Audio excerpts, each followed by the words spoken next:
Boop, boop, boop, boop.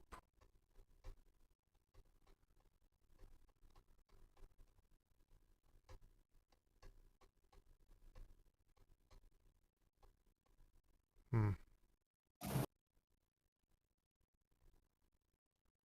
All right. Save that. There we go. Okay, hold on. OBS vertical. Are you showing the screen properly? Doesn't look like you are.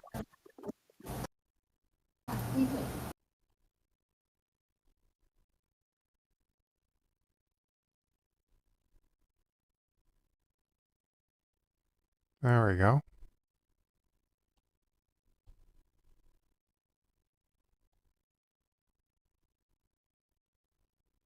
All right, that looks pretty good. Um, okay. Share the screen with you, Carrie. Boop. We're going to have a couple of hours together. Yeah. Oh, hold on. I'm not going to the pen today. There we go. Had to turn you down a little bit. You're a little louder than what I had. Okay, and now let's go over to get some Pokemon music going. Yeah. Okay, both these live streams are now going. Uh, Pokemon. Oh, all Pokemon game music soundtrack.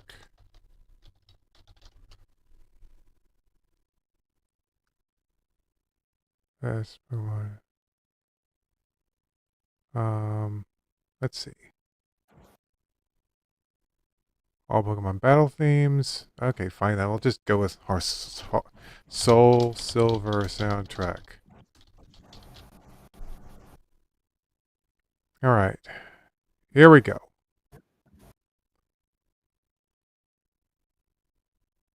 No, no, no. I did not say to click ahead. I said change the volume. What are you doing?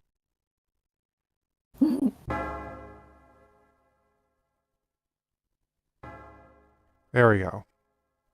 That's all changed.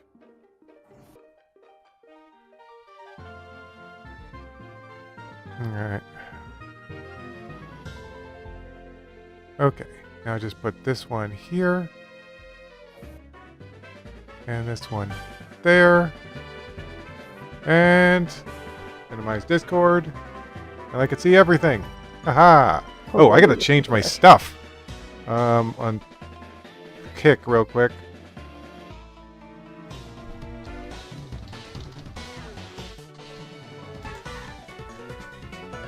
Ugh.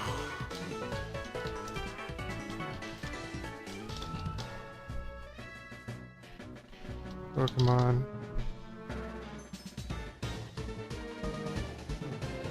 Save that. Okay, well we got some people in here already. That's nice. I'm just getting a few Twitch related things fixed over here, and then we'll get started. Yep. Ugh. Kick, what is your problem? Why do I even use you? Alright.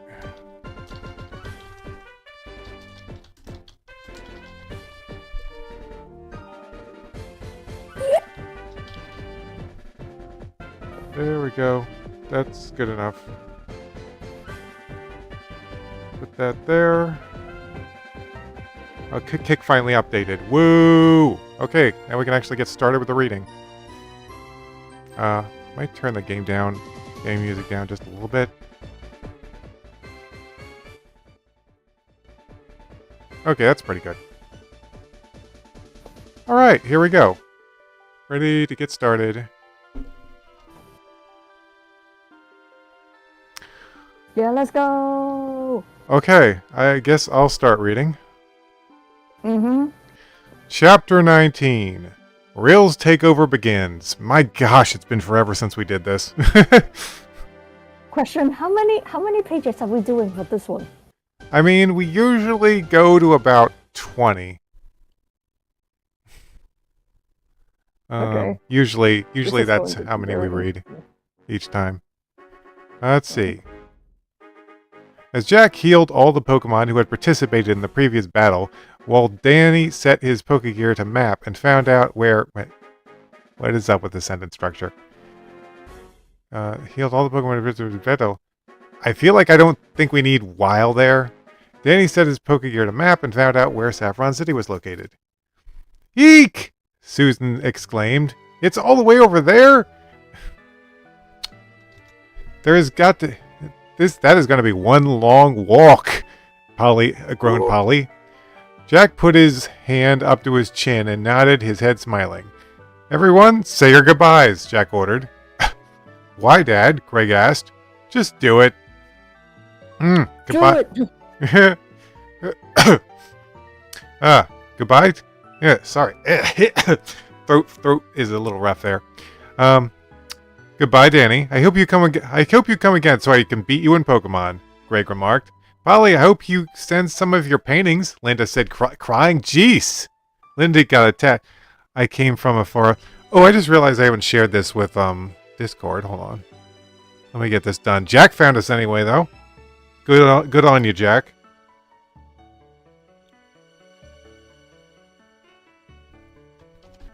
There we go. Now it's shared properly on Discord. What's happening on Discord? Goodbye, Danny. I hope you come again so I can beat you in Pokemon. Polly, I hope you send some of your paintings, Linda said, crying. Linda got attached to Polly crazy fast, I gotta say. It's like they what, spent like one night hanging out, and then she's like, I love you! You're my best friend, Polly! I'm like, calm down. Calm down, Linda. I think that she probably liked Polly because of her style. Yeah. Okay. I promise I will. Oh, brother, remarked Greg. Even Greg knows. He's like, seriously? You got attached that fast? Okay. So I know that is... I think they're both public now. Okay. Give me a call when you're ready to return to Johto. I'll fly you back for free, Barbara offered. Boy, in that case, I hope we live here forever, Ian whispered. Oh, boy, in that case, I hope we live here forever, Ian whispered to Susan. Sorry, this document got rid of all the quotes, so I had to put them back in. It's a little ridiculous. Very painstakingly putting all the things back in. Oh, cool. Reading time. Hey, Agent 3! Welcome to the live stream. Yes, reading more Pokemon fan fiction. And yes, I have made illustrations for certain parts of the story. Let's see. Yeah, really, she agreed. Thank you for everything you've given us, Polly waved. Especially the badges, Danny added.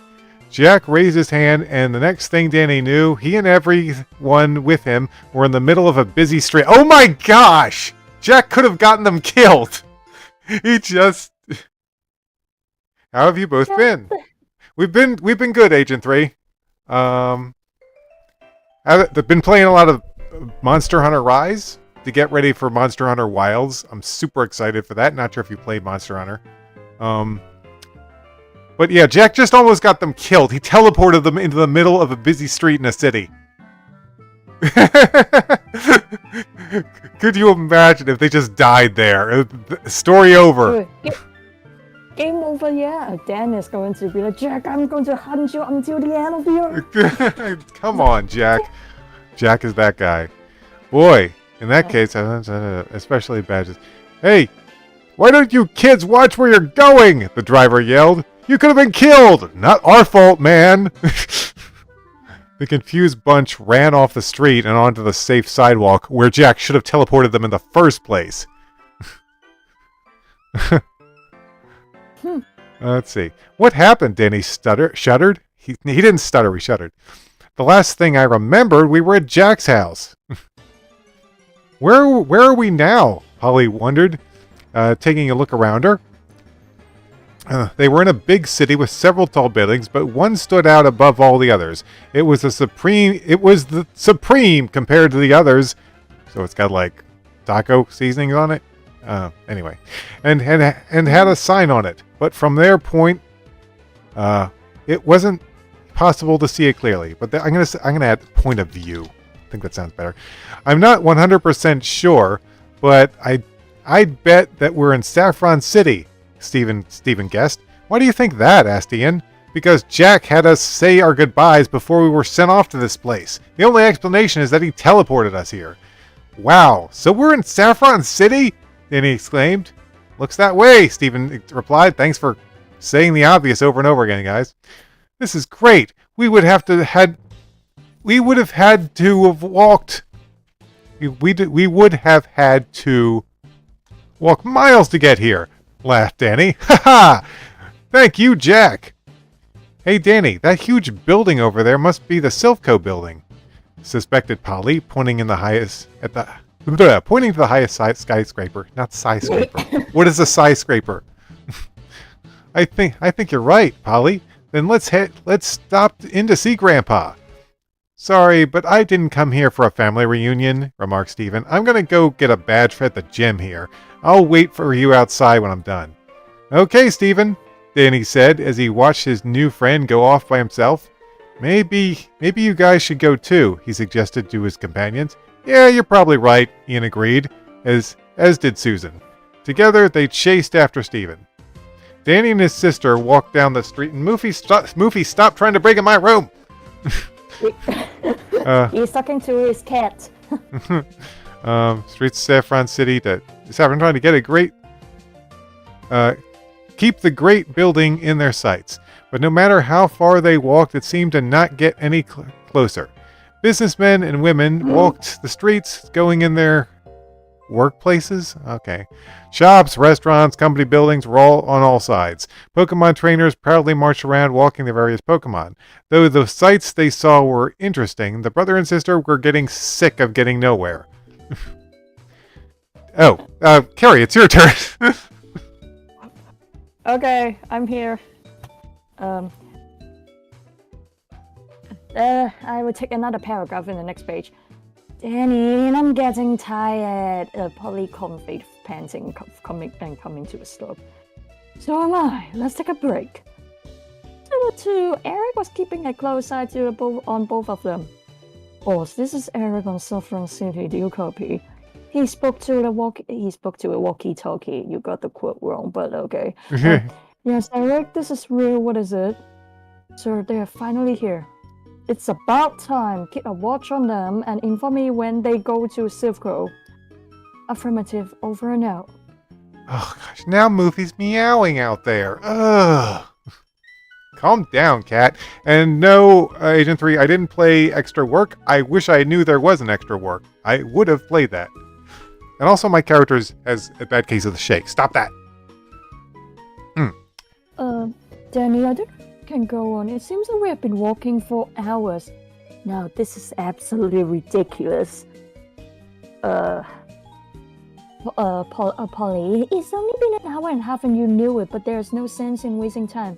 Let's run on Legend 2 and we will be there in seconds. That sounds good to me. We will continue to watch them as Danny called forth his Dragonite.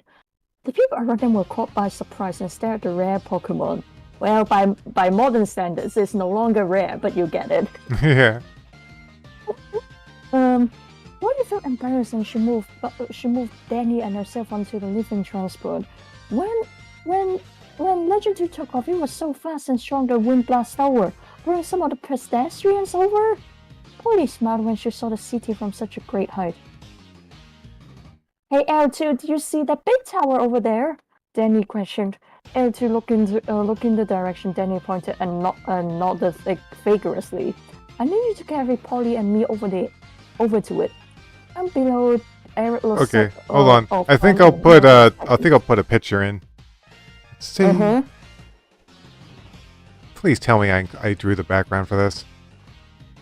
I didn't. Did you know? Okay, my bad. That's fine. This is incomplete. It was supposed to have like tall buildings under it, but this will do for now. Not the end of the world, though.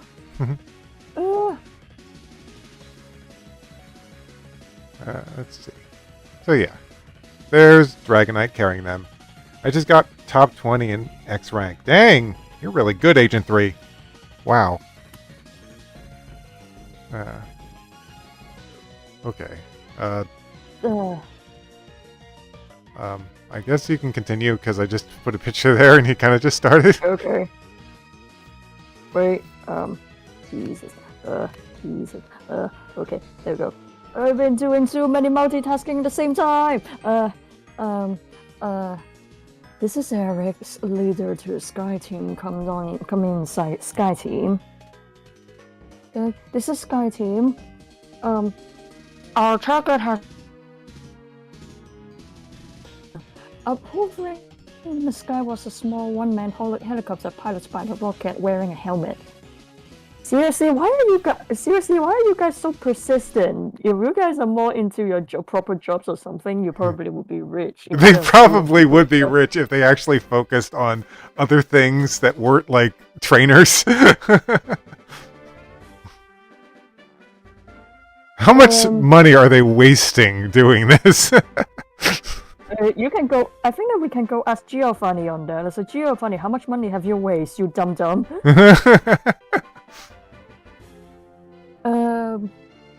This is Roger. He tried to pursue Legend 2, but the speed was nothing compared to the speedy Dragonoid. This is Sky Crew. I can't stay with the target, but I'm certain they are flying where we want them to. Perfect. The two came close to the building and shot straight down. Polly screamed, holding her brother. Danny laughed, raising his arms above him. That is dangerous. Don't do that.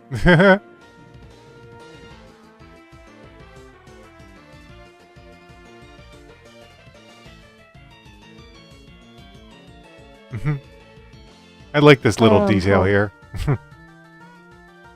Nice. Yeah, this little detail. Wait. Danny and Polly slide up her tail into the playground. Like a slide. Like a slide. Like a slide in a playground. Polly's hair was a mess, and she was shaking out of fear. Oh, we've got to do that again! Danny exclaimed, jumping up.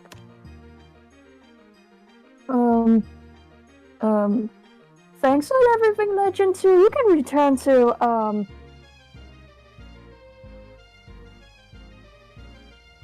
You can return to your you can return and give your wings a rest.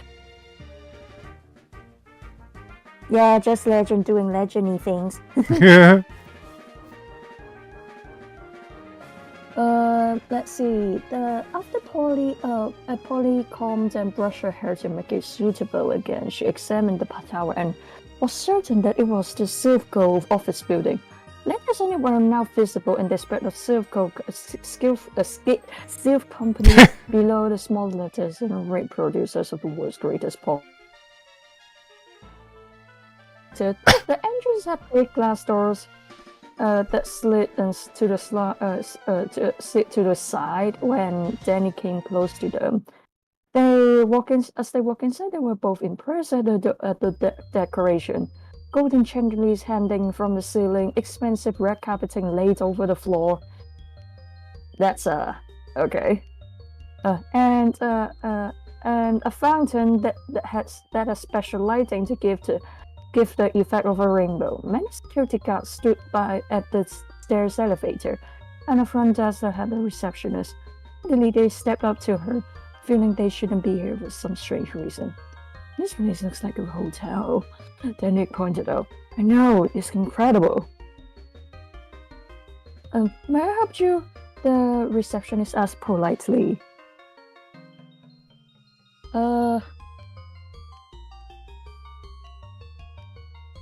She had long hair and she had long black hair, long sleeves, and red shirt to be with. And with the name that they say Mrs. Chloe painted on it. We are here to see our grandpa, Polly responded. Oh, fine, just tell me who your grandpa is. We don't really know his first name, but we know that he's the president. Mrs. Chloe immediately thought that they were kidding and didn't believe it. Right, and my dad is Ash Ketchum. Then he scratched his head. She thinks we are joking, Polly whispered. But he's our grandpa. We are Danny and Polly Dragonson. What? Did they say Dragonson? She asked, looking surprised. Yeah, I'm Danny, and this is my sister Polly. There used to be a Pokemon master by the name of Dragonson, and I did recall that he married Mr. Sylph's daughter. Yeah, that's our mom, Cassie, Polly informed. Let me check in real quick. She said. She pressed a button and spoke into the speaker. Mr. Sylph, sir? Yes, Miss Chloe responded with an Yes, Miss Chloe responded with an elderly yet energetic voice. There are 2 children here who claim to be your grandchildren. And there are their names, Daniel Jr. and Polly. Okay, my turn. Yep. Well, Mrs. Chloe stared at Danny. Danny, tell her your real name, his sister pushed. But I hate that name. Polly leered at her brother. Oh, okay already. I'm Daniel Jr. Danny flinched as he spoke the name he despised.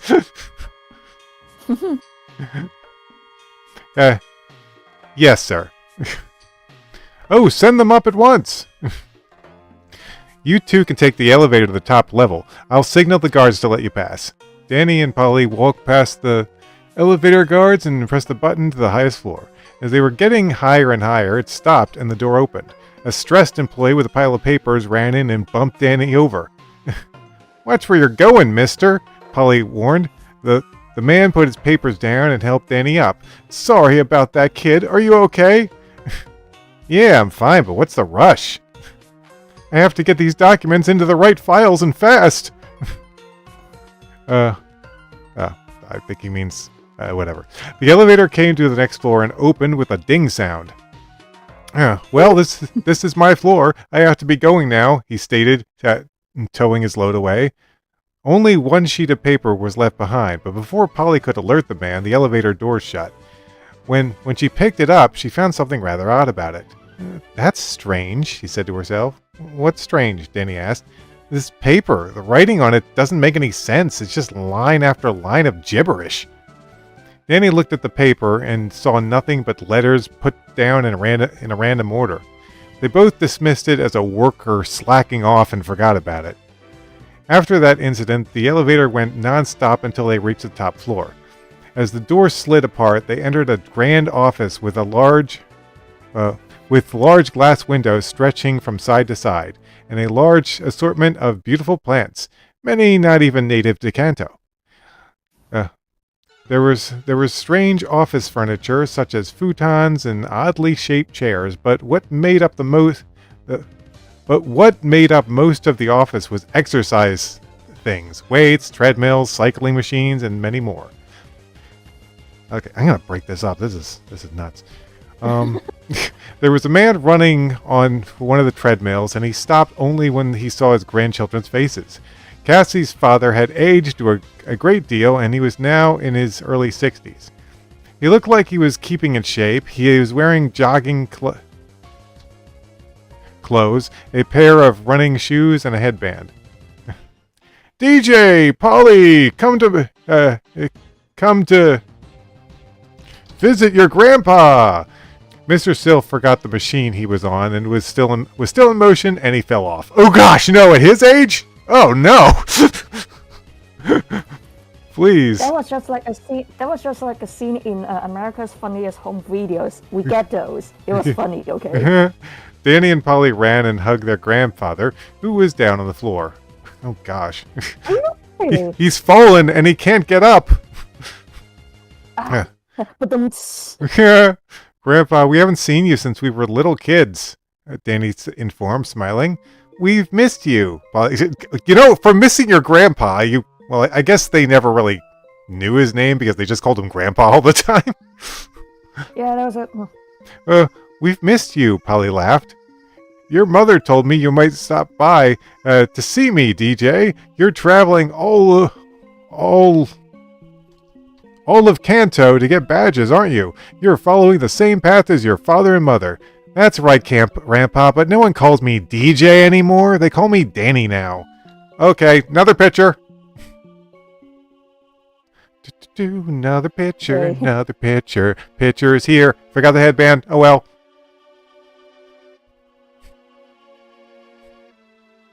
I also forgot to clear up Danny's chin, but whatever. Do it later. Let's see. Do it later. Early DJ. Okay. Can we just kind of put that there? There we go. There we go. Just checking out the grandpa who has a Silphco logo on his t-shirt. He's very energetic, definitely. Yeah. Kind of like my dad. My dad's he goes bicycling every day. That's awesome. Took fall damage. It's crazy. Took fall damage. It's crazy. Took what fall damage? Agent 3? Anyway. Oh, right. Their grandpa. That old man getting tank. Let's see. Oh, really, DJ? I give up, Danny moaned. Dwayne Johnson! Grandpa, you never finished telling us the end of the story when Dad saved Silphco, Polly noted. You mean your father hasn't finished it? No, he hasn't had the time, Danny replied in a low tone. No, he hasn't had the time. Well, at what point was I when I ended it? That's a question, you dingus. It was right after Dad found Mom, and she thought Dad was a rocket. What a joke! Danny laughed. Oh yes, now I remember. Although I wasn't there to see this part, your mother told me about it.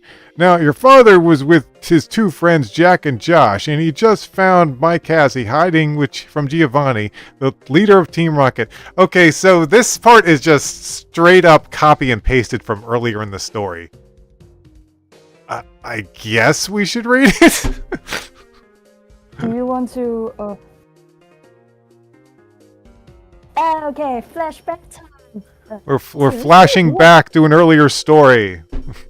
Okay. Seriously? Who are these weirdos? Wait. Oh my gosh, did I not include quotes for any of these? The flashback section? No, you didn't. I did not. Okay, it's not that long. Whatever, we're just gonna have to guess, I guess. Okay, yeah. Seriously? Who are weirdos? Cassie asked, flinching at Jack and Josh. No time for introductions. We have only been 1 minute to stop Giovanni from harming your father. Yelled Josh, greatly excited. Dan looked at the video came across the room. He noticed that it wasn't focused on them, and that gave him an idea. Josh, Jack, put your heads over your faces. Giovanni's eyes stared at the monitor and saw the 3 rockets. I know that it was your turn, but I'm just recounting it because I can do it. And bringing Cassie to him. Casey. They were only a few feet away from the door. Well, Mr. President, it seems like now I have your daughter in my possession. I suspect you signed my documents. Now. With no choice, the president started to sign when the rockets came in holding Cassie. Oh, good job, man. Thanks. Dan quickly become enraged. You! Luckily, I have a pen just for this occasion. Yeah. Snapping his fingers, Giovanni summoned 4 rockets who looked more formidable than any others they had fought. Hey Cassie, do you still have the Clefairy you took from me? Yeah, I evolved it into a Clefable. Good, because it looked like we are gonna need it. All the trainers, including Giovanni, called up their Pokemon, and a great battle began. Dragonair, Jack used Kadabra, Josh attacked with Ditto, and Cassie brought out both Clefable and Wigglypuff. The Rocket's Pokemon were an Arbok, a Weezing, a Raticate, a Primeape, and Giovanni's Persian. Don't kill the cat! Don't kill the cat! Arbok moving to bike into Dragonair, but Jack's Kadabra teleported away, and instead it got fangs and stuck into a desk. That's gotta hurt. Oh, we're breaking out of the flashback for a moment. Yeah. I guess I'll read this. Yeah, you can do it. Oh, let me show you something that you might find interesting, Mr. Sylph said, leading Danny and Polly over to his desk. He pointed out a pair of 2 deep holes on it. Dude, can you not afford another desk? I think that he just keeping it just to show his clients like, yeah, I was protected against the rockets and I thrived. It's like a now do business with me. Do it. I'm worth it. it's like a badge of honor for him. It's like, yeah, they tried to do a hostile takeover. They tried to take the Master Ball, but guess who's standing, suckers? Wait, what were you saying? I was saying, that's right. They tried to do a hostile takeover. They tried to steal the Master Ball, but guess who's still standing, suckers? Yeah, there you go. Caused by the Arbok. Wow, Danny and Polly said, touching the holes. They immediately got poisoned. The people fired an ice beam from its hand and froze wheezing. Wigglypuff jumped around slapping the rocket's Pokemon so as many times as he could. Everyone, what are you hitting the rockets or making them run? Kadabra finished, use your Psybeam! Jack shouted. Giovanni quietly stepped off the way as the psychic ray blew his minions away with ease. Now, it's your turn, Cassie declared to Giovanni. I'm sorry, little girl, but I have wasted enough time today. Giovanni slid to the side to a one-use teleporter pad. This is not the end of this, Jack and Dan. He filed, vanishing before they could prevent him. Cassie rushed over to her father and untied him.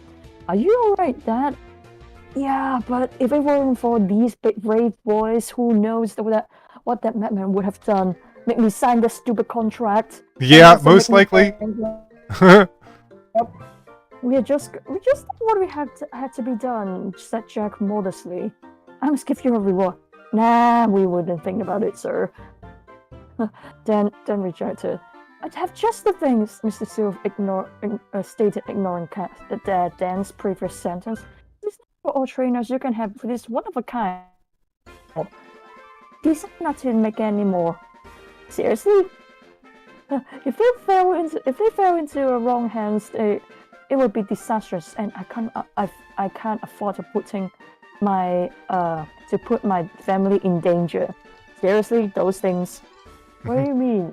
You make those yourselves? You don't make those? Do you have to craft your own? Master Ball, I read about that in Pokemon Center. It's the only capture what they can catch a Pokemon in Pokemon Power. It's a Nintendo Power reference. Sorry, my bad. Pokemon Power. Explain, Jack. Thanks a lot. Dan replied with gratitude as he took the ball. Like that one time Maya just bowed in front of some red letters on the platform at the beginning of the Thrice Upon a Time. I think that you remember. So we will not let your sacrifice go to waste. There's a bit morbid. Anyway, at first I didn't want a reward, but this was too good to be true. Well, we better get our Pokemon heals, or we can battle in the Saffron Gym. Hey, can I help you, Dan? I promise to take any of the Pokemon you weaken. Cassie felt, crossing her heart. Okay, Cassie, you can come with us. Okay, we're back. To the present. Haha. And she did just that. They became good friends, and even more than that later, as you well know, because you're both standing here. You're both standing here. Nope, I don't think anything happened between your parents.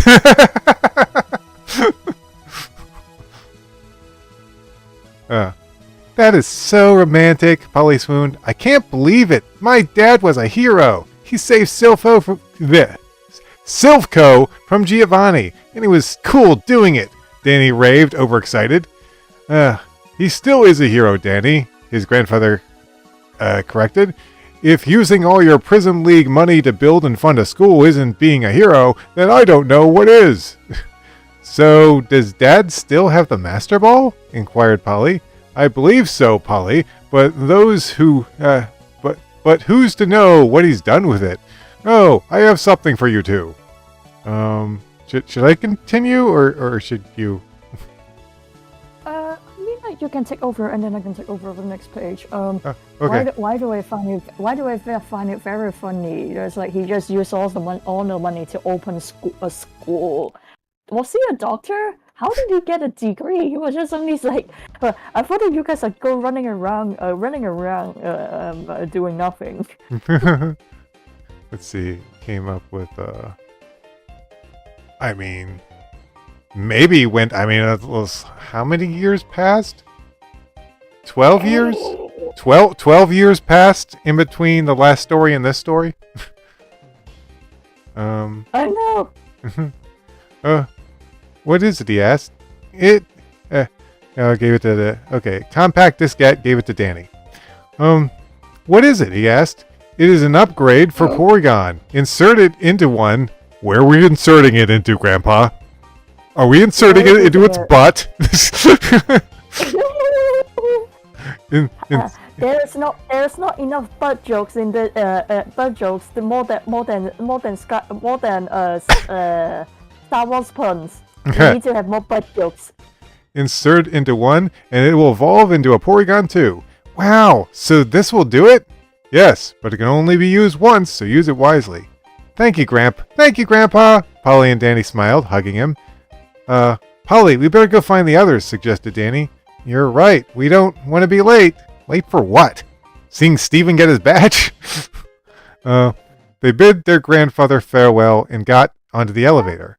As the doors shut, the old president sat down and breathed heavily, thinking he could relax. But as his children left, the doors reopened, and hold on. How did the doors reopen? It's an elevator. You can't have... They're taking the elevator down. You can't just have, like, another elevator pop into existence. What is this, some type of weird dual elevator setup? I don't think I knew how elevators worked back then. Have you ever used one? As the doors shut, the old president sat down and breathed. Opened.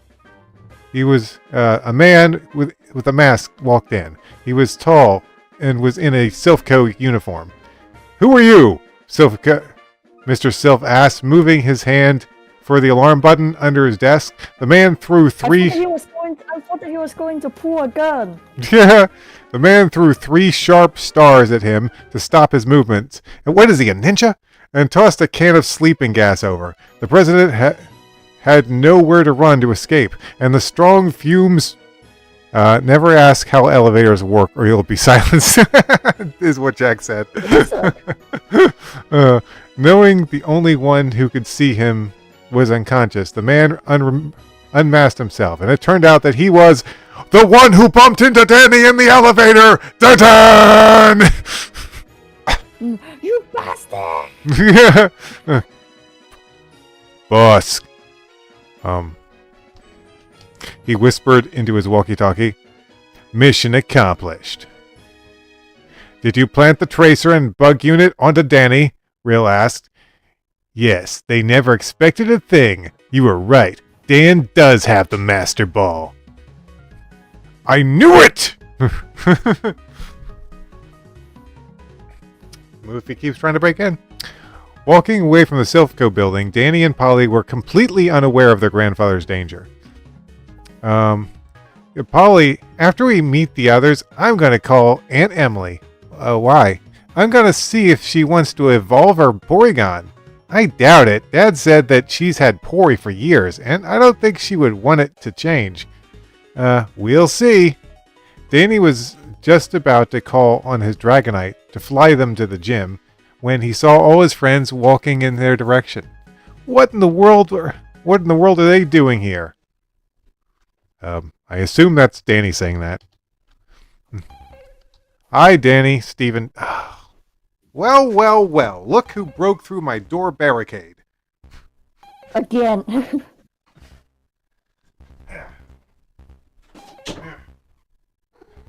All right, Moofy. If you come onto my lap and behave yourself, I guess you can stay. I'm not playing Monster Hunter anymore, so it's not as big a deal. Anyway, where was I? What are they doing here? Hi, Danny, Steven greeted with a frown on his face. What's wrong? Polly asked. Don't even bother going to the gym, he answered. The gym leader has left, and she left a sign saying she'll be gone for a while. Ugh, I hate it when that happens in a Pokemon game. I just want my badge! Stupid woman. Ugh, his left says for what? Oh man! Danny stomped his foot. Now where are we gonna go? I'd say a restaurant to eat lunch, Ian suggested. I'm starving, Susan moaned. We have to go to the Pokemon Center first so I can call my aunt, Danny pointed out. Why don't you just call her on your Pokegear cell phone? Polly inquired. The battery's dead. The battery's died. Whatever. Everyone dropped their heads down. Everyone dropped their heads down. What is this, some type of half everyone fall over joke that anime used to do? I think that it is. It was supposed to be like, guys, not to break it to you, but the battery has died. Where are you going? Danny called out. To eat. Danny, we'll go find a restaurant. You can go to the Pokemon Center, but be sure to catch up with us soon, Polly said, following the other trainers departing from Danny to eat. And that was a very... I'm just going to say... following the other trainers, because the rest of that sentence is so unnecessary. It hurts me. It physically hurts me. Okay, Polly. I won't be too far behind you, he promised, moving in a different direction. He walked down the street and asked directions to the local Pokemon Center. When he arrived, Nurse Joy fed all of his Pokemon to their heart's delight. Okay, I've heard heart's content. I'm not sure if I've ever heard anyone say heart's delight. Don't ask me. I'm not a native. Oh, dear, my voice.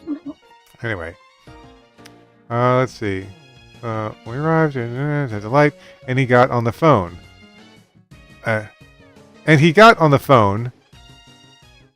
Attempted to.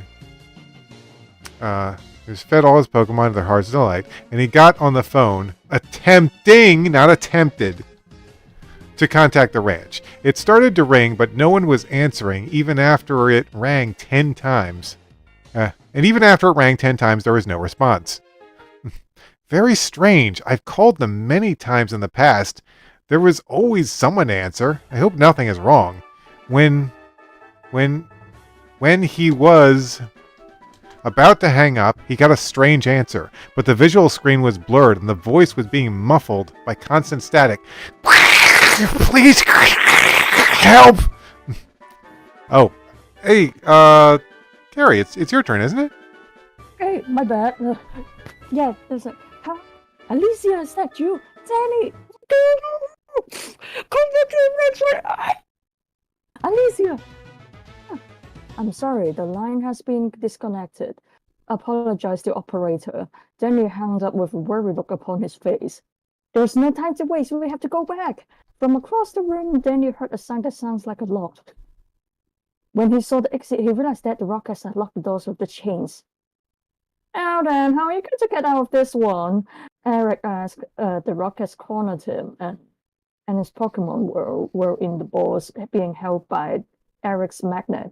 Nurture was typed in the back. Okay. Oh my! All your Pokemon are with me, and your friends are several blocks away. If I were you, I would surrender now. Okay. I was sweating. We have a picture. And it's not the only one in this scene, by the way. Let's see. Where was it? Man, I really need to add a few last second details into these pics, but they'll just work as placeholders for now. You're putting the skills of you drawing people tied up in here. What? I don't do that. Moving on. uh, You anyway. didn't hear anything. Danny was sweating and the pressure on him was growing. He doubted himself. The rockets neared, but no visible reason. He grinned and started laughing. Any second, AI will break in here and save me. Eric and his team waited to look. Just great. At one time, I depend on him, and he isn't around. It was clear Danny he would have saved himself this time. He tried to think quickly, but his feet were slipping on the floor. Then he saw a yellow sign saying, "Beware of wet floor." uh,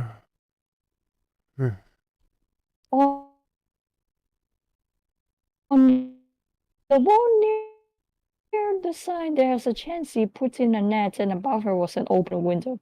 He jumped forward. Carrie, I think you're getting cut off. You might want to check your connection. Oh, yeah. Wait. I can't think right again. All right. Oh.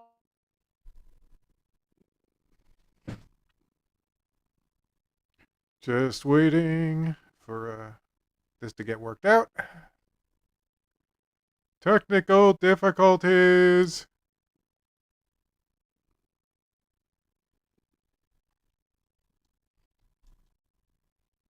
Oops.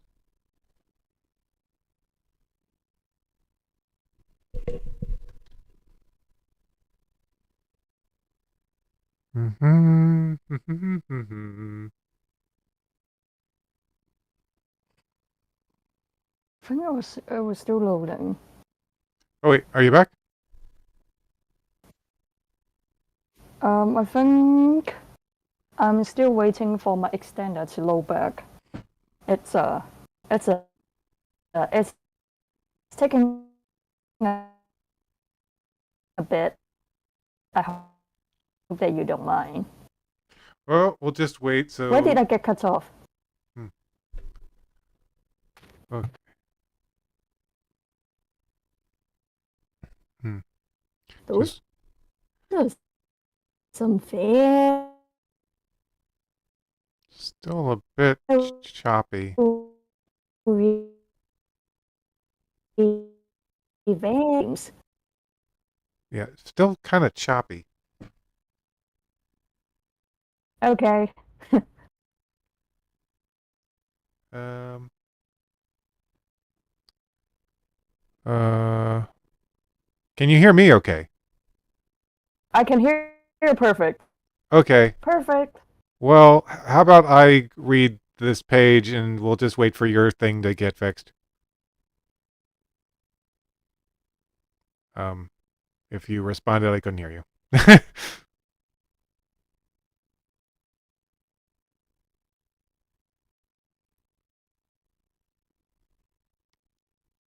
Still there?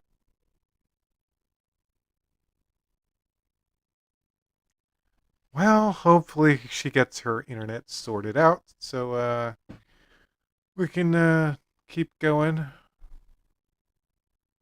Joy, are you supposed to go? Wait, oh, are you there?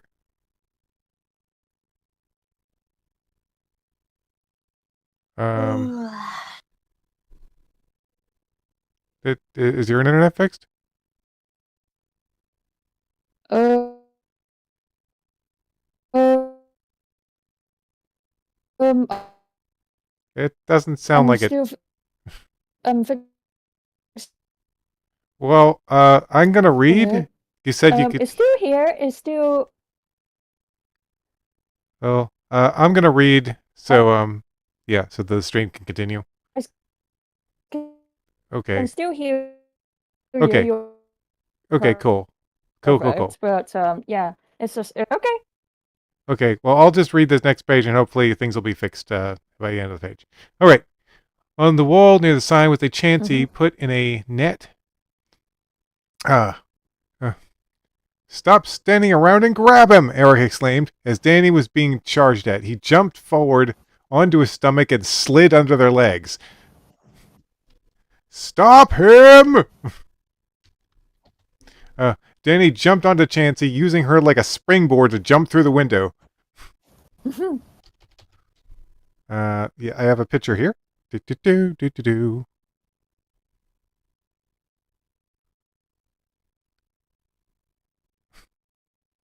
I drew a Blissey, so just pretend I'm saying Blissey, I guess.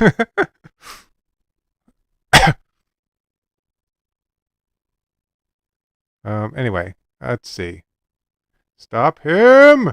Sorry about that, Blissey, but many people were counting on me. As he fell out, his legs landed in a trash can and he fell over onto his side. The Rockets outside looked into the alley where Danny came out, but they didn't see him because he had completely concealed himself in the can. I'd still be suspicious if I heard a trash can go down, though. As Danny quietly laughed to himself and thought of how he had tricked the stupid Team Rocket, he began rolling. The trash can rolled out of control across a busy street. I swear this kid's going to get killed. This kid is going to die from being hit by a car. Stop going into a busy street, Danny! All right, Oh, are you back? I'm back. All right, I'm back. I think I'm back. Did you Yep. did you did you hear what I just Why said is about he's I hear everything, but except on my side that you'll hear my voice being very choppy and such. Yeah, I can hear you perfectly fine now, but it's so funny. This kid almost died in the in traffic Again. 2 times this one chapter.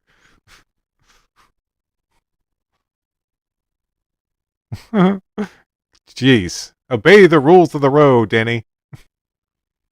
Rolled out of control across the busy street. I guess I'll just finish the page. You know, Hmm? over here over where I live, we got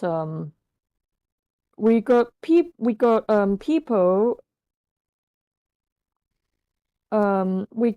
what's that thing called we have laws. If you cross the road incorrectly, you will likely, if there are police around you, if you get caught, you will get fined. Wow. Yeah, did you get that? Yeah. At the curb on the other side, Danny got dizzy, but other than that, unharmed. Well, thank goodness he didn't get hit by a car. Oh, okay. um, Ugh. Although Eric saw him, the traffic light changed in Danny's favor and the Rockets were unable to cross. Ha ha. After gaining Suckers. After gaining his balance, Danny tried to get away, but his feet weren't getting him anywhere, and he looked back to see Magneton pulling him by his travel bag. Just great. It must be pulling in my empty Pokeballs and Pokedex. Ugh, don't let it get too close, it'll wipe your decks. He tried to fight it, but the pull was too strong, so he took off the strap and let it fly onto Magneton. And there goes your Pokedex data. uh, then he ran up to his Pokeballs that were still on Magneton and pushed the button on them. Push the buttons on them. His 6 Pokemon came to his aid, but being made of metal, Caesar was being pulled onto Magneton. Red Knight, use Metal Claw! The magnetic attraction will give you more power! Red Knight smashed one of the 3 Magnemite, and the complete Magneton fell to pieces, releasing Danny's belongings. The light finally changed, and Eric led the Rockets across the street. Danny put all his Pokemon into their balls, but Legend 2, and they made a quick escape into the sky. Legend 2, we have to find Polly and get back to the ranch. Polly and the others were fighting several Rockets in a different part of the city, but they were greatly outnumbered.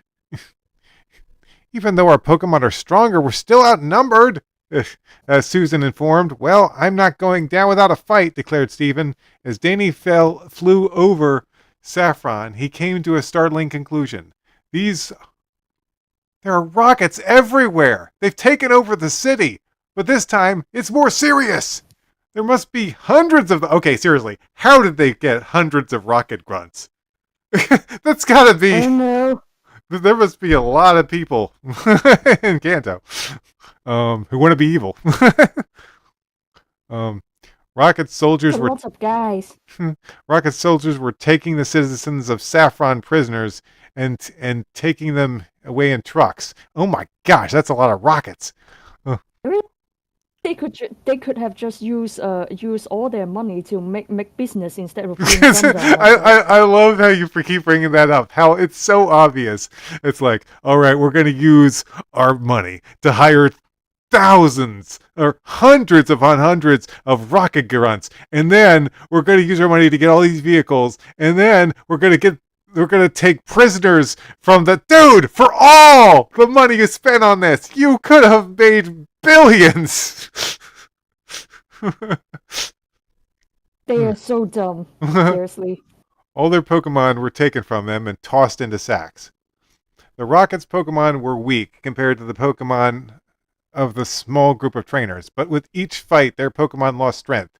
Raticate were being paralyzed by Polly's Skiploom, which was using Stun Spore, but more came, and they attacked together, bringing it down. Oh no, Skiploom! Polly cried. So Stephen looked at Polly and saw that she was grieving for a Pokemon. He quickly took action. F15, help Skiploom, get free! F15, that's the end of the quote there. F15 slashed all the Raticate away with. Oh, it's your turn, isn't it? Just like. I just realized it's your turn again. That's okay. Let's see. F15 helps Skiploom get free. F15 slashed all the Raticate away with his razor steel wings. Then Skiploom got up and smiled at him. Thanks, Stephen, Polly said, smiling at him. No problem. He remarked, rushing. Whenever we get rid of one wave, another comes in, Susan cried. We hold it at this rate, Ian asked. Not much longer, Stephen answered. Even in the air, Danny wasn't safe from the attack, and Firo, Golbeck, and Gliga? It's Gligar. It's like gliding. Gligar, okay, thank you.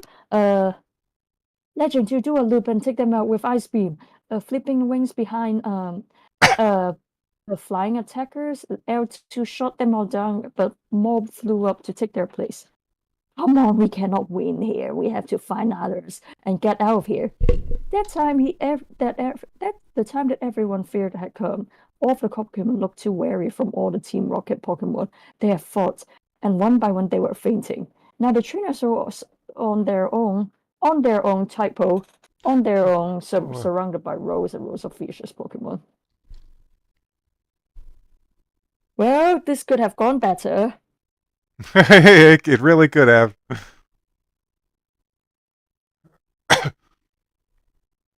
That sucks. We are not doing so hot, I guess. Yeah. Great.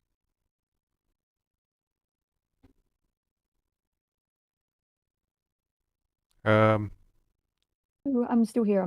Wait. Okay. Okay. Oh no, they've beaten us! Polly said, looking at all her injured Pokemon and crying over them. They're an army, and we don't have enough strength to face an army. All of your Pokemon have been defeated. Now give in. Handcuff them.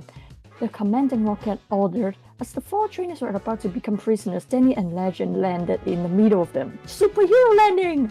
Superhero landing! Not all of our Pokemon have been defeated. Danny boasted. Mine has a lot more fight in them. Polly exclaimed. Please, guys, just call back your Pokemon. There's only one way to win this one. Danny informed. After he see that all his friends were safe, Danny knew what he had need to be done.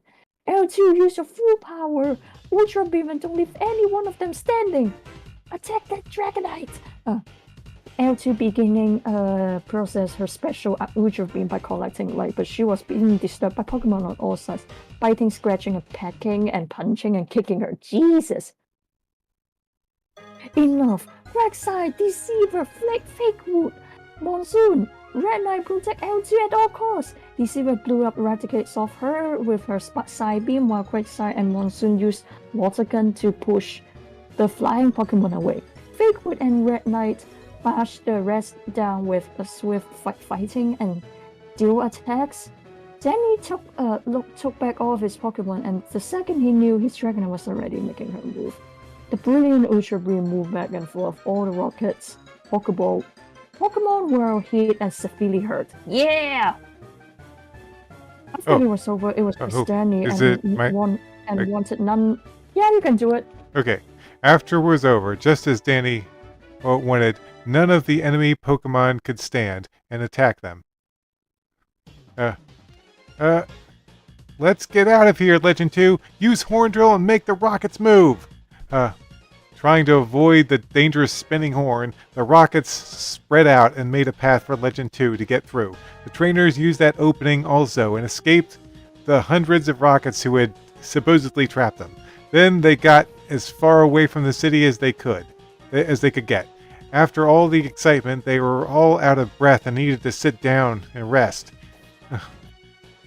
Your Dragonite really saved us that time, Ian declared, smiling. Yeah, we could have been caught for sure, Susan said, sitting on a rock. But there must be 1,000 innocent people being held there, theorized Danny. Theorized Polly. I don't know about I don't know about 1,000, but we have to get back to Aunt Emily's ranch, Dan stated, making a fist. Why? Inquired Polly. I called there, and when someone answered, I think it was Alicia, and there was no picture, and the signal was full of static, so I couldn't really tell. But whoever it was, she was in trouble and said to come back. It might be a trap, Stephen cautioned. I'm all confused. I don't know what to do, and your Pokegear is down, so we can't call home to ask Mom and Dad. And Polly started crying. Yeah, it kind of sucked. Oh, damn. Polly's crying. She's just overwhelmed at this point. She's like, I am done with this. This is not working. Danny put his arms around her to comfort her. Don't worry, sis. We'll figure something out. We'll finish Team Rocket off once and for all. Yeah, and you can use my Pokegear, Stephen reassured. Huh? You have Pokegear? Danny acted surprised. Of course. You never told us! I'm going to make that an exclamation point because that deserves to be an exclamation point. Well, you never asked me. All the trainers except for Stephen collapsed at that moment. Man, classic fall over humor. Here we go again. At Dan's house. It's kind of funny though. Well, you never what that you don't need it. What the hell? Okay. At Dan's house, Cassie was putting Kyle to sleep and looking over his cradle. Go to sleep, my little angel. She put down a Teddy Ursa. She put down a Teddy Ursa stuffed animal next to him, and he grabbed it, tugging it close to himself. On the front lawn, Thunderjet was resting on the soft grass when she heard footsteps. A tall man wearing a large coat was walking up the sidewalk that led to the front door of the house. Thunderjet didn't like the stranger, and she barked at him and sent out sparks of electricity. Easy, girl, he ordered, kicking her in the side. Thunderjet, oh dear, that is not okay. Thunderjet was seriously hurt, and she could barely move. She tried to warn Cassie, but all that came out of her mouth were silent whimpers. The man knocked on the door, and Cassie left Kyle's room to go answer it. She opened the door, and she was frightened by the stranger and asked who he was. You may not know who I am, but I know who you are. What do you mean?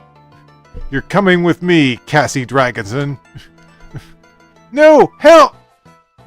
Cassie tried to cry for help, but she couldn't get it out in time. He grabbed her and put a cloth over her face soaked in chloroform. She couldn't breathe, and she slowly fainted. And picture.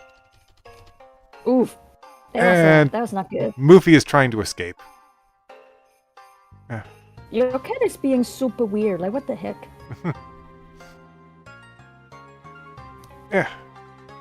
Moofy, you need to relax.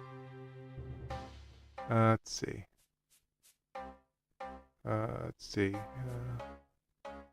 Okay, kind of like right there. Okay. There we go. Picture complete. I Her last thoughts were of Kyle and what would happen to him. Just then the phone rang, but the man just walked away with Cassie in his arms and ignored it. No one is He's a meanie. Kill him. No one is answering, Danny informed, trying to call home on Steven's phone. I don't like the looks of this, Steven stated. Maybe we should go back to the ranch, Pauline considered. Or maybe we should give in. Or maybe you should give in. Eric appeared out of nowhere and took out his communication device. Sir, I'm with them now. Danny wasn't a bit worried. In fact, he wanted to fight Eric. But what came next surprised and horrified him. Rill flashed in and appeared to the left side of Eric. Oh, well done, Executive Commander Eric. Wow, Eric's gone up in the world. Rill question. Well done. Wait, what? Well done. That was creepy. That's not a question. This is not a question. Well done. That's a statement.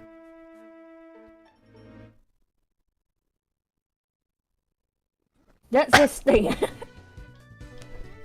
That is not a question in any way. What the heck? Let's see. Luffy, why can't you just sit still? You're driving me crazy. I told you I wouldn't fail you, Eric exclaimed. You did an excellent job leading me to them. And of course, let's not forget our little spy in Silvco, who put the tracker on them in the first place. Tracker? Danny smirked, going into his bag. As he looked around, he came up with a metal tracking device. But how did it get my... Danny questioned. Ever since Silvco was attacked by Team Rocket several years ago, the security has been greatly increased. We knew we needed someone on the inside to succeed in our takeover, so we trained a Rocket to get a job here. He was able to become an accountant, and he worked right behind everyone's back. You've already met him, Danny. That son of a bitch. What do you mean? He's the one who bumped into you in the elevator. He's the one who bumped into you in the elevator! Polly and Danny's eyes... Oh, no, that's real. He's the one who bumped into you in the elevator. Polly and Danny's eyes opened wide as they remembered. Yes, well, you and your sister weren't looking. He stuffed the handy tracker into your bag. So that's why he had those strange papers, Polly inferred. But how did you know we would go there? Once my men informed me that you would come to Kanto, I knew it was only a matter of time before you went to visit your dear grandfather, the president of Silvco, Rill answered. That is such a douchebag. Yeah, he's such a dick. What have you done to him and the rest of the citizens of the city? Polly shouted. Calm down. He's been moved into my secret base in Kanto, and your mother will soon be joining them. Danny couldn't take any more of Rill's evil plans, and he and his Pokemon rushed him. Nasty temper, Danny. With a flick of Rill's wrist, all of Danny's Pokemon were blown away by psychic energy. Danny was disabled and couldn't make a move of his own. His arms were lifted up above him, and he began turning soon, getting to the point where he was getting twisted. Oh gosh, that's fucked up! Ah! Danny cried, unable to stand the pain. Polly watched as her little brother was being tortured to no end, and soon she was unable to bear it any longer. No, stop it! She screamed. Rill let go, and Danny fell to his knees. You're right, Polly, Rill said, looking at her. We've played around enough already. He placed a blue light around her, Susan and Ian lifting them up with him. It's time to go. Eric saw that he was taking Susan and became curious. Sir, why are you taking these two? Also, why are you taking these two also and leaving Danny and Steven? Good question, Eric. We do not like what you are thinking with the way that you are going. Don't you dare question me, Eric. Do you want to be demoted to grunt? No, sir. No one wants to be a grunt, sir. My character is getting all sparkly. Let me stop that. This is a very serious moment. Rill! Stephen shouted, receiving his attention. What are you up to? You know what Jack has been... You know that Jack has been watching you! Of course I do, but he can't seem to teleport to where I am, can he? It looks like my little anti-teleport invention is working quite well. Don't you dare take them! Danny cried. I'm sorry, but I can't waste any more time here. I have all of Kanto to conquer, you know. Okay, picture time.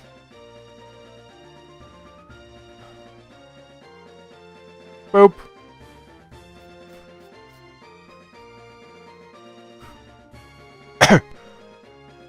There we go. I perfectly placed the picture.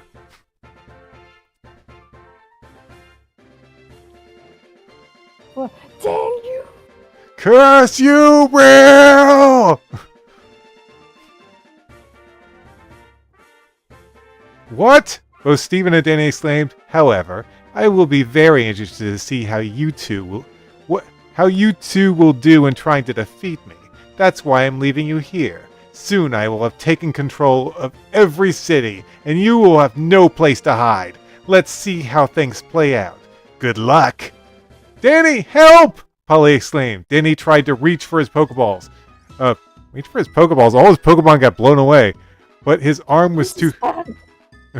reach for his Pokeballs, but his arm was too sore. Real teleported his friends and Eric away. Chapter 20. This is like 40 pages. Oh, pick ideas. Let me just delete these. Don't look at these!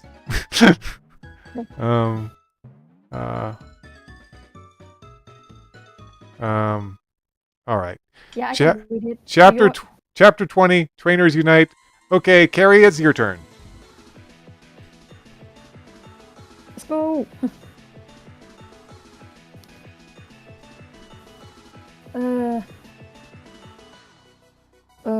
Danny couldn't believe his sister has been taken away, and he took the dragon device out and stomped it to bits. I let him take it! Danny cried. There's nothing we could have done against him. Stephen assured he was just too strong. Danny looked suspiciously at Stephen and grabbed him by his jacket. How do you know about Will? Stephen slapped him away. Control yourself, Danny. You can't help your sister or anyone by losing control of yourself. That's a good point. Yeah. What does Jack have to do with Will? I will tell you all that I know. The first time I met him a little over a year ago when I came to Jack's gym, he was the one who Jack was teaching then. He was actually the son of Jack's friend, Sabrina. Wait, you mean the gym leader? Danny gasped. You see, when Sabrina was a little girl, her psychic abilities grew at such a rate that they took control of her. All she wanted to do was to make her power stronger. It took complete dominance of her life and she became cruel. Only after a kind haunter made her laugh that she'd get back her emotions and become the true person she really was. After Reed response, she noticed some of the same characteristics in him. She thought that she could teach him how to keep control, but she didn't want to risk it, so she sent him to train under Jack. Things were going great at first. He listened well and became good friends with Craig and Linda, but as time moved on, he changed. His goal shifted from learning to control his current power to gaining more power. Jack tried to help him, but he refused and ran away from him. That was when he became the boss of Team Rocket.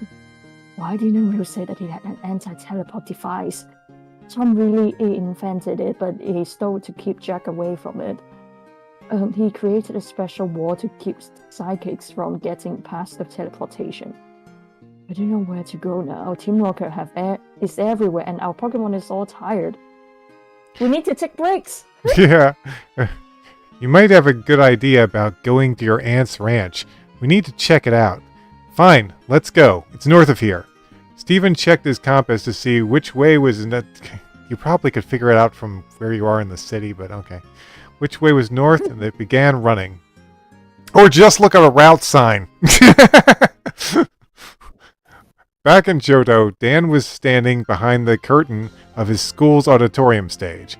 Officer Jenny was dressed in a big Arcanine costume, which was wearing a trench coat. She was speaking to a large crowd of kids. Okay, so have you ever heard of McGruff the crime dog? That sounds very familiar. Is it the...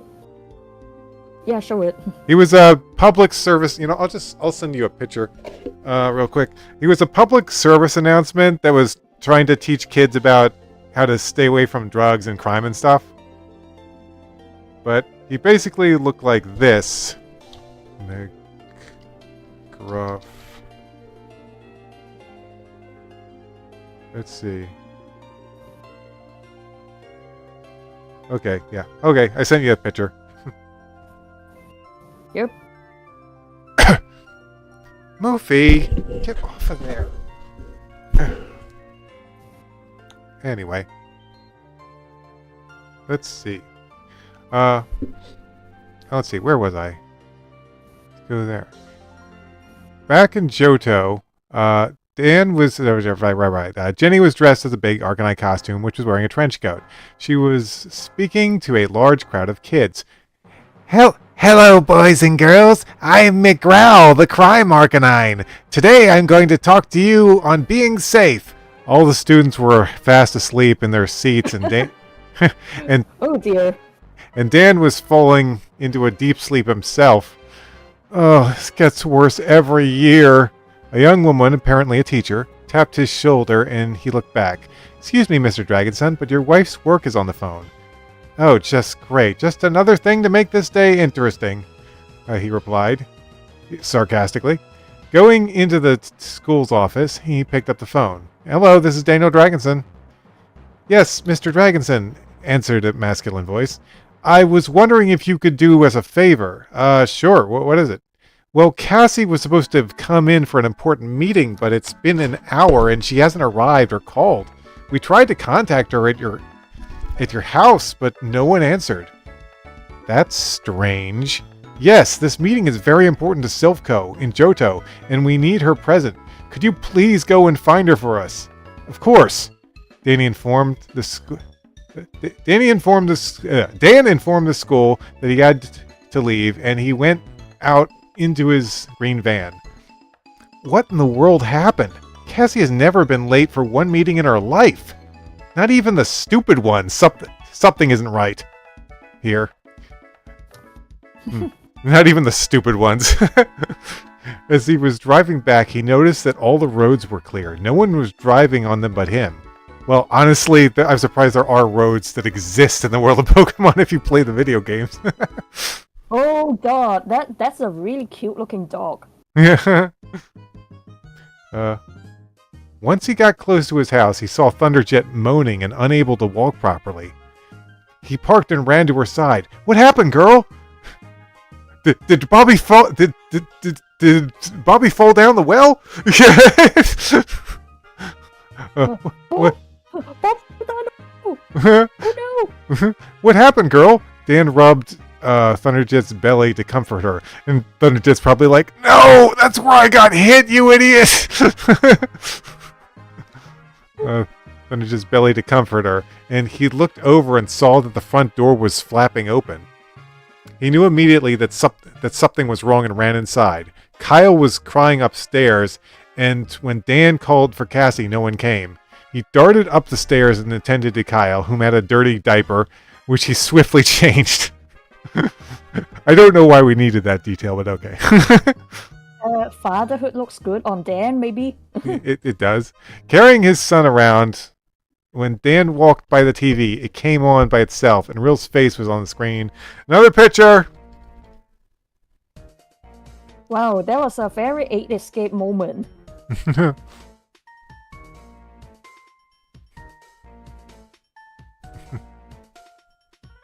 That was a very 8 escape moment. Oh yeah. It's like Spectre's gonna say something. Actually, Real, I almost wonder if the idea for Real came from Spectre. Maybe? Here we go.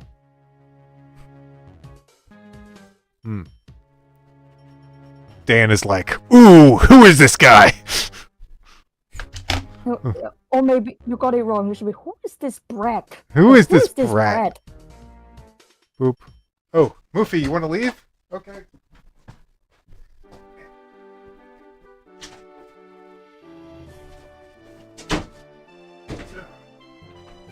The barricade is back in place.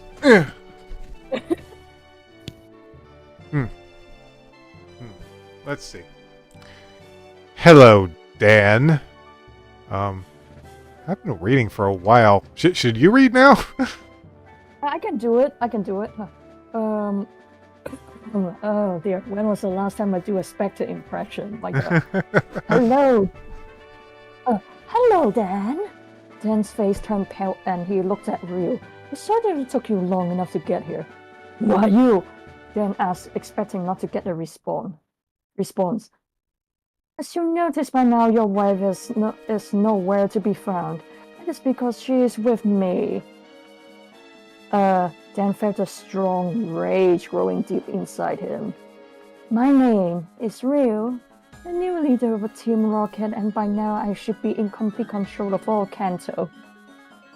Dan's face froze in disbelief. Don't believe me, do you? Then why don't you just go to the Channel 6 But don't stay there too long because this is a recorded message, and you will only hear it once. I will give you 30 seconds. Dan flipped to the channels to Channel 6 and a news report was on. It spoke of Team Rocket's takeover of all Kanto. Dan quickly turned back to the station that Ryu was on. If you don't know what I'm after, then I'll tell you.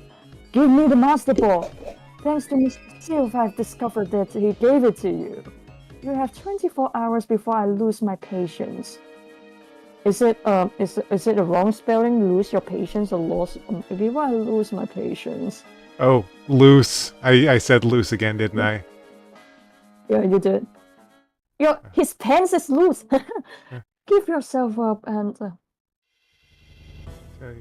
give yourself up and bring the Master Ball. I might have to do something that I will regret later.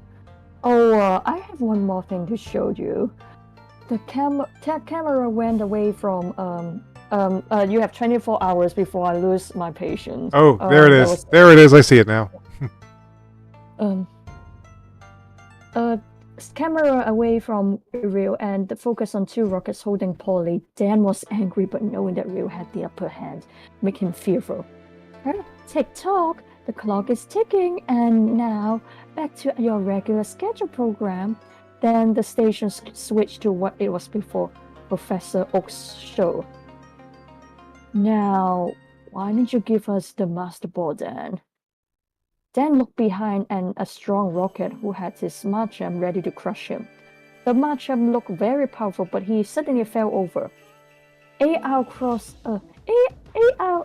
had cross-chopped the neck while wearing gloves made of strong metal. I will crush you! AR jumped above the rocket and whined. Kyle, unaware of what happened, had already giggled. Is that you, Jack? Dan asked, unable to see the mysterious figure's face. No, Dan, it's me! AR responded with removing his heavy cloak. Dan couldn't believe his eyes. AR was his old friend Josh. Came out of nowhere. Were there any hints that it was Josh? I don't think I dropped any hints that it was Josh. I don't think I did. Yeah, you didn't thought much, but that's okay. Josh, it was you.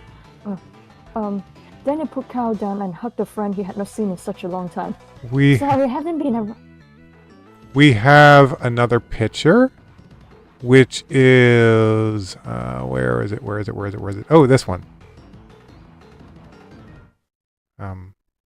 There we go. By the way, this is my first time ever drawing Josh. Why is Josh mewing like that and his face looks kind of funny?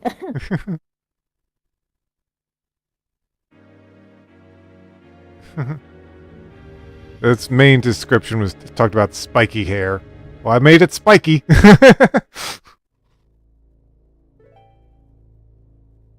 Let's see. Sheesh. Um, Oh. um, wait. You just saved me. Sorry, I haven't been much around, but I've been busy. Well, I've saved your son a few times, so I figure why not? You have been helping Danny. Well, Team Rocket has been after it. I have pulled out of quite a few gems. Uh, um, Then look at the railing that went beside the stairs. He put his hand on the sphere which was at the bottom of the pool. Why did you do that? Just watched. Then scratch away at the sphere, and it turned out to be a master ball painted over. Oh, clever. Yeah, now I know I have to get to Kanto and save my family. Hold everything. You're not going to give Ryu the master ball, are you? Whatever did I do then? You are kidding me. The Dan I used to know would never give in to Team Rocket that easily. Really? Well, the Dan you used to know didn't have a family who was in mortal danger. I don't think that Ryu has your whole family. How do you know? On the message you said that he has Cassie and he showed Polly, but didn't mention Danny at all. Oh, yeah, you're right. I think I'll still be after him in Kanto. Well, I have to go right now. Aren't you forgetting something? What? Well, Oh. first of all, you're leaving your infant in his playpen, and secondly, you don't have any Pokemon. Oh yeah, I have Thunderjet though.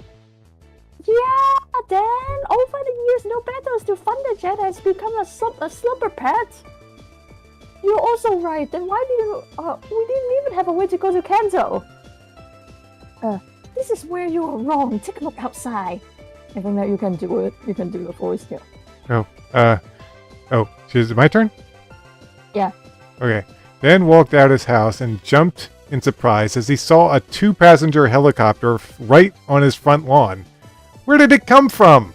I built it out of scrap pieces they found at a junkyard. Took 7 years. Anakin. That is a very Anakin thing to do. Took 7 years, but I got it up and running. Josh, I know where we can take Kyle to keep him safe. Then let's jet. Oops, I mean Chopper. Dan took out his old Pokeball and put Thunderjet inside. Boy, it's been a while since I last did that. Josh. How old are they? Because they are probably very. They are still very young.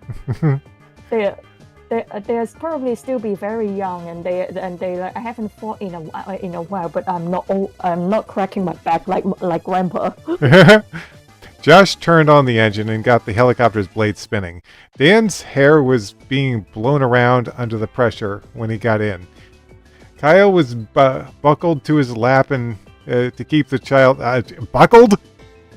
Well, okay. To be fair, I'm not sure how the heck you're supposed to keep your child safe in a 2-seater helicopter. To be fair, it's probably a bad idea to take him at all, but I guess Dan doesn't have much of a choice. But yeah, not a good idea to take your child up in a 2-seater helicopter. Yeah, you and I have been on flights and we have heard babies crying. Yeah. Is buckled on the lap. My sister was actually one of them the first time she went to America.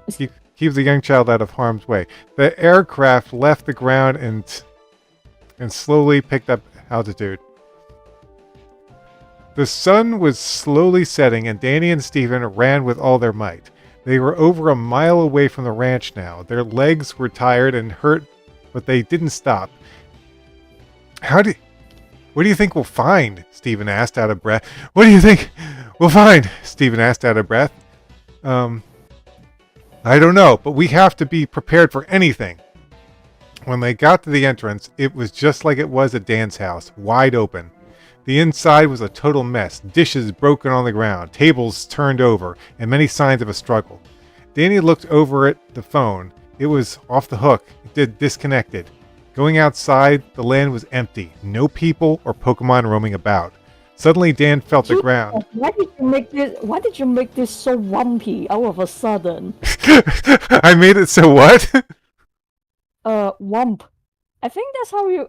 I think that's how you. WHUMP. Yeah, you're making like so much so much angst into it. What happened? What happened? Suddenly, Dan felt the ground and a bump broke from the soil. Rocky put its head out. Rocky! Oh, that's not anyone saying that. It's just Rocky, Dan's golem, dug out and hugged Danny, nearly breaking his spine. Rocky! Okay, that's enough! Rocky wasn't the only Pokemon down there either. Tsunami, Snow Queen, Tricker, and Deceiver's mate were also there. Cool! All Dad's Pokemon escaped the rockets, and so did his Mischievous. Not really. A net dropped on the 5 Pokemon, and ropes wrapped around Danny and Steven, tightly tying their arms to their sides. Only the 2 ghost Pokemon escaped the trap, and they were able to become transparent and go through the net. We just needed to draw them out. I think that's a quote there. Danny saw the ones who had tied them up. 5 rocket grunts. I guess it was a good thing that little girl told you to come here after all. Alicia! Danny thought. What have you done with Alicia and her family? Oh, they're safe with Real at his base. If you want to see them, we'll gladly take you. Move it! Gengar! Tricker cried. Mystery! The Mischievous exclaimed. I bet you ghosts think you're getting away. Well, think again. The rockets pulled out a fuzzy purple bug with large eyes. Venonat! Foresight! Venonat emitted a wide red line of lights from its eyes and hit Tricker and Mischievous with them. Both ghosts became solid like the other Pokemon, and they were soon trapped in a net.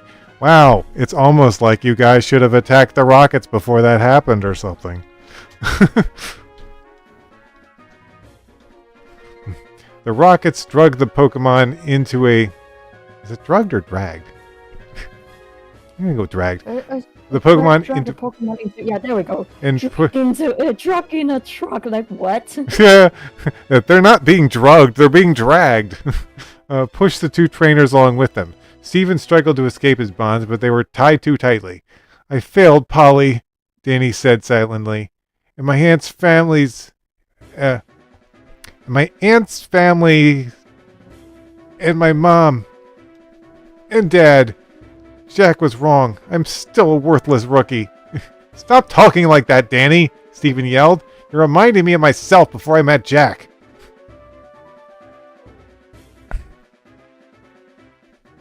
What are you talking about? Before I met Jack, anytime that there was a battle, typo again. Lose. I'm always saying loose instead of lose. It's driving me crazy. I'm gonna loose it!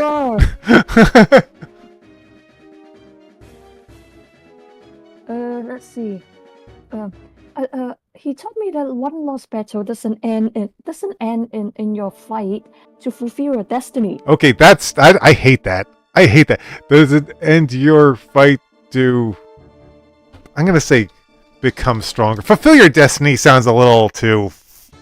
To anime. Yeah, too anime. Fight to become stronger. There! That's better. Ugh! That was... the destiny thing was driving me crazy. That is also still very anime. But slightly better. Slightly better.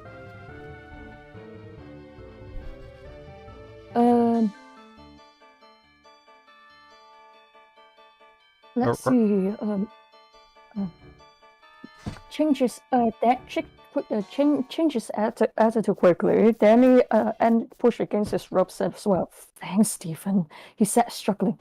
Anytime the truck came to a sudden halt outside, and outside then he heard much movement going on, loud explosions like noises and several cries moving around. When silence finally came to the back door, the back door rolled up and Lance was standing there with his Dragonite. What's happened? No time to explain. Fucking Lance is here! Fucking Lance is here! No! No! Dan is going to be like, oh god. Let's go. Music stopped. Behind Danny and Stephen cut their bonds with a knife and opened the nets that were holding the Pokemon. Hurry, follow me. As Stephen jumped out of the truck, he noticed 2 rockets trapped there in the mud. Lance crossed his arms, swung them out by throwing 2 Pokeballs which contains Dragonite. Where are we going? Just get and I'll explain on the way. Stephen Stephen and Danny each mounted a dragonite and soared into a night with lands. I don't even know it was nighttime. It was time for bed at Jack's house, and no one knew about the great danger. Rio had not struck Light River City yet. Linda was wearing a long pink t-shirt and watching her older brother brush his teeth. Greg, do you think that we'll really be able to bring Rio back?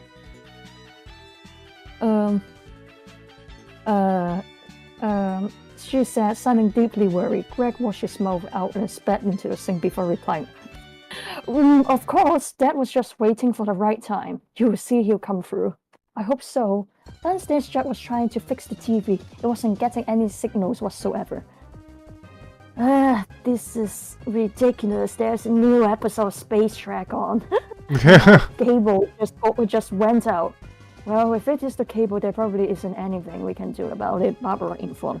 Maybe we should go to bed early tonight. Maybe you're right, Bob. Well, just go and watch it online later. I think so. Here's the funny thing. I was going through and reading this in advance, and I think I read them talk about the TV and watching stuff on TV, and I'm just like, ugh. This is supposed to take place further in the future, and this sounds kind of dated. So I added the little line about him watching it online. I mean that your back then it was very right now we are in the future, which hasn't changed so much. Let's see. Okay, you can continue now.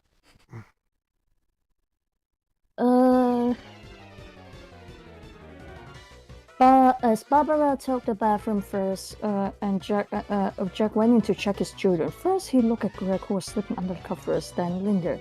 She looked upset and tossed and turned. No, Rio, come back to us, she whispered. I want you to come back to us. Don't worry, Linda, I promise I will help them. I think she may have a crush on Rio, but sadly, Rio doesn't understand it. Yeah. Are you trying to do like family is everything? like Fast and the Furious or something? I think maybe.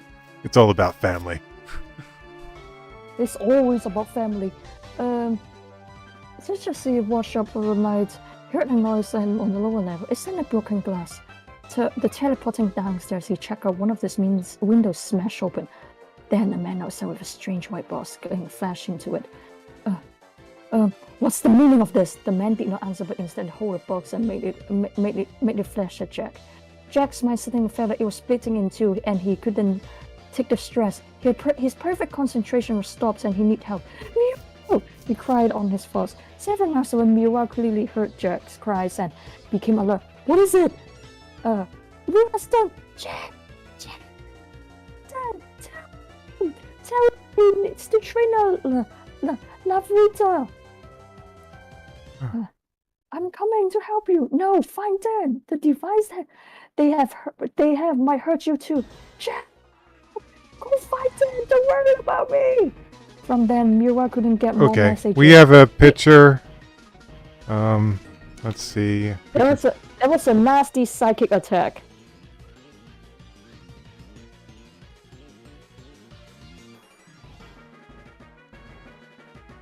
So yeah, just him communicating with Meow. But he looked so at ease in that though. I thought that he was like, ah. Yeah, he should look a little bit more aggravated, like ah. I like that how the thingy just cut you out because we are both screaming. We're like, oh yeah, Discord does that. Okay, I guess it's my turn now? Yeah. Yeah, okay.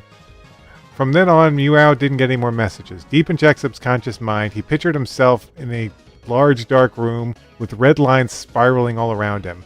When he got up and looked around, he became very confused. Where am I? Well, to be quite frank, Jack, you're in yourself, laughed a voice. That's not where that quote goes. I know that voice. It's real. You You are correct, my old master. Now it's time to tell you where you are. You are in your own mind. But don't worry, you aren't alone. You see, you are the part of Jack who depends mostly on normal human feelings and physical strength. But there is another Jack in here who... Okay, this is kind of funny because this predates Mob Psycho 100 by so far. And a conflict like this kind of happened in that show. But there is another Jack in there who depends completely on psychic power. I use that white box to... Before Mob Psycho, there's also Eva. Remember that one time that we were stuck in Shinji when he was talking to the angel, and then the angel that looks like a really pretty boy. We're just talking. So who are you then? Then what are you then? Then what? And then who am I then? Then yeah. It's like you are Hikari Shinji. That you are Hikari Shinji. You are the Eva pilot. You are also just You're also just a young student in at the school. Yada yada yada yada yada. And then it's just like, why are you so against your father, but very into your mother, even though you have never looked, even though that you don't remember much about her. Let's see. Let's see. But yeah, I use this white box so to separate your mind into these two parts. It says, as we both know, psychics depend on both their mind and their body, but my toy box splits them in half. Useless. Unless you find a way to become one again with your other half, you will be in a coma for the rest of your life. Real, why are you doing this? I never trained you to turn out like this! Perhaps not, but another did. What do you mean, another? I'm sorry, but I don't have time to chat. With you out of the way, no human can stand against me. So I hope you enjoy your nap. Row! No! Outside, the man who struck Jack down walked upstairs to capture his family. First, he took Barbara, and then he approached Linda and Greg, who had woken up from the loud noise. Let Mom go! Greg ordered. Hey kids, say cheese, the man joked, using the same box on them as he used on their father. Linda and Greg struggled against the effects, but were much easier to get than Jack. What have you done to them? Barbara cried. Ha, I just put them to sleep for a little while, or rather, a long while. Barbara was ready to cry out on the count of three. She was going to kick the rocket in his stomach, but a pot broke on his head instead. On his head instead. He released her and fell over. She didn't know where it came from until she saw John standing nearby. John, thank heavens you came! Barbara, what is going on? Suddenly... let's see. That's the end of the quote there. Suddenly, a figure appeared. Suddenly, a figure appeared on the ceiling. Well, I'd say the Sire family's dropping like flies, Rill joked. Rill, what have you done? Barbara shouted. I was just eliminating the competition. John had seen enough. He grabbed Rill and... Holy crap! He grabbed Rill and tossed him down the stairs. Jeez! John doesn't fuck around. He's like, I will kill your ass. John. I forgot who's John. John is Jack's brother. Okay. Let's see. Rill. Let's see. I was just learning the competition. That's enough, Rill. Rill rubbed his head. It was hurt from the fall, and then he looked next to him and saw the white box. I'm afraid not. John saw the white box and kicked it away. No! It's over, Rill. Rill took a glove out of his pocket and put it on his hand. It looks like I must use Plan B! It's funny because it's obviously just Plan B, the letter B, but the way he's saying No. the way he's saying it, it's like he's gonna attack him with bees. Bee drill! Exclaimed, holding the glove out at John. In the center of the palm, there was the same flash device on the box. John was hit, and after a lengthy struggle, slowly fell into submission. No, I must fight it! Give in, John! Jack and the others couldn't escape it. Why do you think you can? Rill turned away and looked at Barbara. My work with you is done! Rill kicked John in his face, and he gave in. Now, Barbara, tell me, where is Jack hidden a certain family heirloom? No, Rill, he hasn't told me. Well, I believe he has, and you can tell me its location right here or at my place, whichever you prefer. Let's see. Barbara tried to escape, but Rill caught her in his usual fashion. I guess we'll have to leave then. No, Jack! Now Barbara was completely helpless. She watched as she was spirited away from her family. And we got a picture. Which is right here. Boop.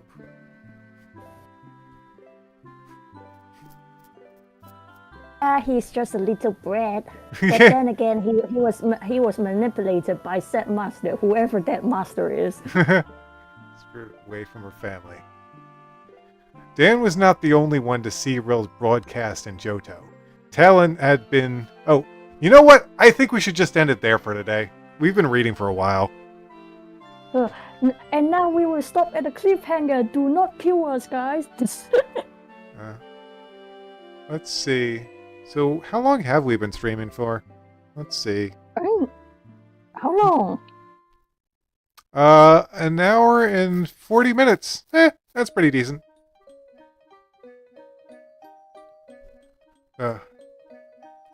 Let's see. Okay.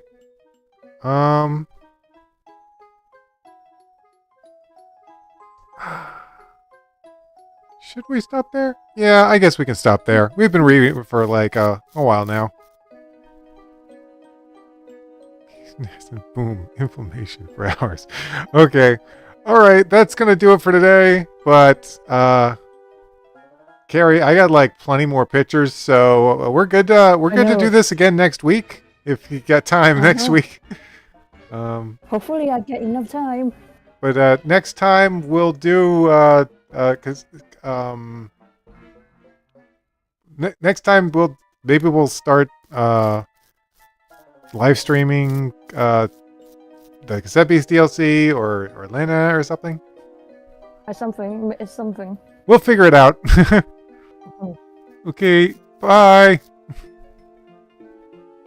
And ending the stream.